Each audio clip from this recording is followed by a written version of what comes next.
कितना जुड़ाव तुम्हारा भीतर से है, तुम कितने अंतरात्मा से जुड़े हुए हो। योगी भीतर ही जीता है, इसीलिए बाह्य जगत का प्रभाव उस पर होते हुए भी नहीं होता। आप बाह्य जगत में ही जीते हैं, इसीलिए आप पर बाह्य जगत का प्रभाव होता है, पर आप उस प्रभाव से प्रभावित ज़्यादा हो जाते हैं, फिर समय पर उसे भूल जाते हैं। लेकिन योगी जो होता है वो अंतर में जीता है, इसीलिए बाह्य जगत का प्रभाव होते हुए भी उसे अपने अंतर का पता है, उसे अपने अंतर का पता है। इसलिए उसकी स्थिति में बाह्य जगत में जो कुछ भी हो रहा है वो दृश्य है, और मैं जो योगी है वो उसका साक्षी है, दृष्टा है। यही ये सूत्र कह रहा है, सुख दुखो बहिर्मनः, अर्थात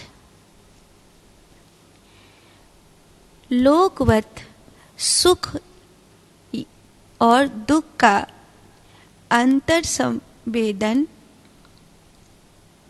नहीं होता, वह तो नील पीतादि के समान इनका बहिर्मन करता है। जैसे तेल की बूंद पानी में नहीं डूबती, ऐसे ही बाह्य लोकवत जो सुख दुख हैं वो अंतर में प्रवेश नहीं करते हैं। जिसकी मात्रता या संकोच समाप्त हो गया है, ऐसे योगी सुख दुख से संबंध होते हुए भी उसे अपने भीतर में धारण नहीं करते। जो साधक शिवत्व को उपलब्ध हैं, वह ऐसा जानते हुए सतत सुख और दुख की बाह्य वृत्तियों में उसी प्रकार व्यवहार करते हैं जैसे संसार के लोग व्यवहार करते हैं, पर संसार के लोग बंधन में होकर व्यवहार करते हैं, वो मुक्त होकर व्यवहार करता है। सिद्ध योगी को इस अनुभव की निरंतरता में क्षण भर का भी व्यवधान नहीं होता। वो इस निरंतरता में क्षण भर के लिए भी भटकता नहीं है। उसे ये कंफ्यूजन नहीं होता कि साक्षी और दृश्य दर्शक में, उसे कंफ्यूजन नहीं होता। वो एक ज्योति सतत जल रही है, वो एक ज्योति जो सतत जल रही है, और जो कमरे में हो रहा है, जो बाहर हो रहा है, वो उसका दृष्टा होता है। शिव योगी जैसे व्यवहार में नील आदि या घट बाह्य पदार्थों को केवल प्रमेयात्मक मानते हैं, वैसे ही वह सुख और दुख को भी तटस्थ भाव से केवल इंद्रिय जनित ही देखते हैं। अपने ऊपर इनका आरोप नहीं आने देते, इनको अपने ऊपर हावी नहीं होने देते। उसके फलस्वरूप उसे यह संवेदना नहीं होती कि मैं सुखी हूँ या मैं दुखी हूँ, अपितु उसे यही संवेदना होती है कि यह सुख है और यह दुख है। वह सुख दुख से स्वयं को परे रखने में समर्थ होते हैं। ये सूत्र बड़े प्यारे हैं, इनको समझने का प्रयास करिए। अगर समझ में कहीं भी थोड़े बहुत इधर उधर बातें हो तो आपको प्रश्न जरूर पूछना चाहिए।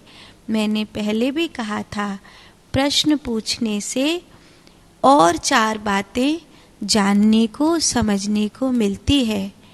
ये बड़ा सुकृत समय है और परमात्मा की कृपा से मिला है कि आप इतने शांत सत्संग को श्रवण कर रहे हैं और आपके पास ये संसाधन है कि आप अपने मोबाइल फ़ोन में माँ ध्यान मूर्ति जी लाइव इस समय जो यूट्यूब चैनल पर सत्संग चल रहा है वहाँ अपने प्रश्न को टाइप कर सकते हैं और सत्संग के लाइव संसेशन में ही इसको श्रवण कर सकते हैं और अपनी बात को संसार तक पहुँचा भी सकते हैं। ये क्षण बहुत महत्वपूर्ण क्षण है। ये मानिए ये सतयुग ही है, नहीं तो कहाँ कहाँ लोग भटकते थे संत महात्माओं से अपने हृदय की बात कहने के लिए। लेकिन अभी कितना अच्छा समय है, ये दौर कितना प्यारा चल रहा है कि आज के दिन आप अपने प्रश्न को, अपने भाव को शिव सूत्र में रख भी सकते हैं और दुनिया तक, संसार तक पहुंचा भी सकते हैं। ऐसे समय को धन्यवाद पूर्वक स्वीकार करना चाहिए और इसका लाभ उठाना चाहिए, क्योंकि एक समय ऐसा भी था कि तब योगियों से, आचार्यों से, गुरुजनों से प्रश्न पूछने के लिए एक लंबे समय का इंतजार करना पड़ता था। घर से निकल नहीं पाते थे, सत्संग तक पहुंच नहीं पाते थे। लेकिन आज आपके घर तक सत्संग पहुंच रहा है, आपके हाथों में सत्संग पहुंच रहा है। इसे मैं तो परमात्मा का बहुत बड़ा सुकृत मानती हूँ कि एक भी दिन मेरी जिंदगी में ऐसा नहीं जा रहा है जब मैं भगवत स्वरूप का, भगवत नाम का प्रचार नहीं कर रही हूँ। हर दिन भगवत नाम का, भगवत स्वरूप का प्रचार कर रही हूँ। मुझे नहीं पता कि ये अच्छा समय कब तक मेरे जीवन में रहेगा, क्योंकि आप जानते हैं आज अपनी बात को दुनिया तक पहुंचाना जितना आसान है उतना कठिन भी है। तो ये प्रभु की अनंत कृपा है कि आज ईश्वर टीवी चैनल के माध्यम से आपके पास तक यह सत्संग पहुंच रहा है। यूट्यूब के माध्यम से आपके पास तक ये सत्संग पहुंच रहा है। परमात्मा की कृपा है, राधा रानी की कृपा है। और ये मौका अब मिला है, फिर कब कब मिलेगा न जाने। ये सिलसिला कब तक चलेगा। जब तक उनकी कृपा है तब तक इस कृपा का भरपूर लाभ लेना चाहिए। इसीलिए अपने प्रश्नों को, अपने भाव को सत्संग के मध्य अवश्य रखना चाहिए। जब तक हम अपने भाव सत्संग के माध्यम से रखेंगे नहीं, तब तक आपके जो विचार हैं, आपके जो शिव सूत्र को सुनने पढ़ने के बाद जो स्थिति है, उसका ठीक ठीक अनुमोदन नहीं होगा। और एक बात में से चार बात तो तभी होती है ना जब कोई उसमें जिज्ञासु होता है। तो आप अपने प्रश्न जरूर पूछिए। हमने कल आपसे 5 प्रश्न पूछे थे, लेकिन समय की अवधि पूरी होने लगी थी, तो वो प्रश्न जो है फिर उसके उत्तर रह गए थे। आपने दिए होंगे पीछे, लेकिन रह गए थे। तो उन प्रश्नों को आज फिर से दोहरा लेते हैं, फिर आज के प्रश्न पूछेंगे।